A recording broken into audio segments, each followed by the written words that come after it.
بسم اللہ الرحمن الرحیم۔ شریعت اسلام میں زکوٰۃ کی فرضیت کب اور کیسے ہے، ذرا اس کے بارے میں کچھ تفصیل بتلائیں۔ جواب: زکوٰۃ کی فرضیت کے لیے چند چیزیں ضروری فقہاء کرام نے لکھی ہے۔ ان میں سے پہلا تو یہ ہے کہ آزاد ہو، لہذا اس آزاد کی قید لگانے سے غلام باندی پر زکوٰۃ کی فرضیت کا حکم فقہاء نے نہیں لگایا ہے۔ دوسرے یہ کہ مسلمان ہو، مسلمان کی قید سے غیر مسلموں سے زکوٰۃ کے مطالبے کا حکم ختم ہو گیا۔ تیسرا حکم یہ کہ سمجھدار ہو، عقل مند، ذی شعور ہو۔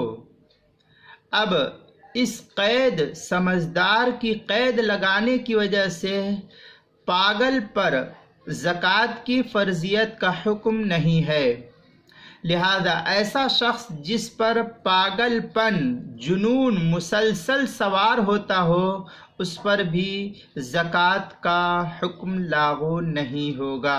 لہذا تیسری شرط جو ہے وہ سمجھدار، عقل مند، ذی شعور ہونا ضروری ہے۔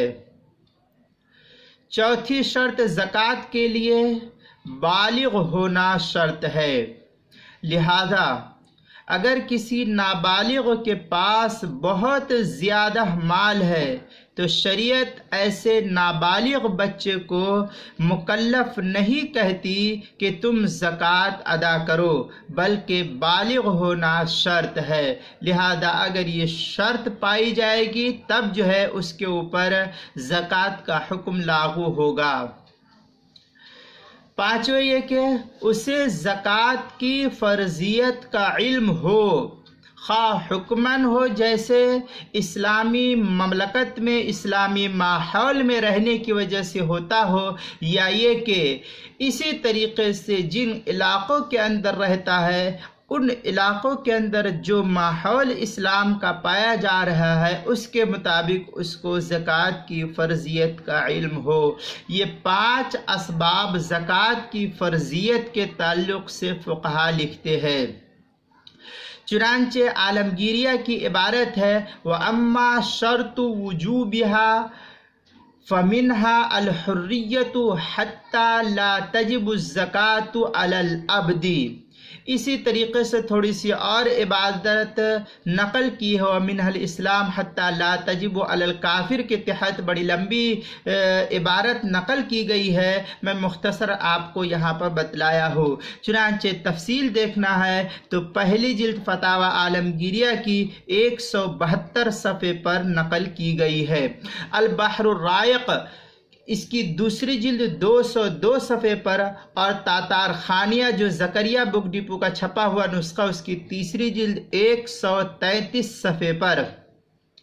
بدائع الصنائع اس کی دوسری جلد صفحہ نمبر 78 پر نقل کی گئی ہے۔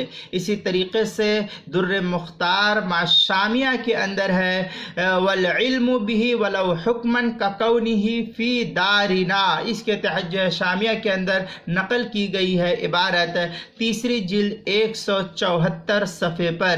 بدائع الصنائع جو زکریہ بک ڈپو کا چھپا ہوا نسخہ ہے اس کی دوسری جلد 179 صفحے پر۔ الموسوعۃ الفقہیہ جو کویت کا چھپا ہوا نسخہ اس کی 23ویں جلد 234 صفحے پر۔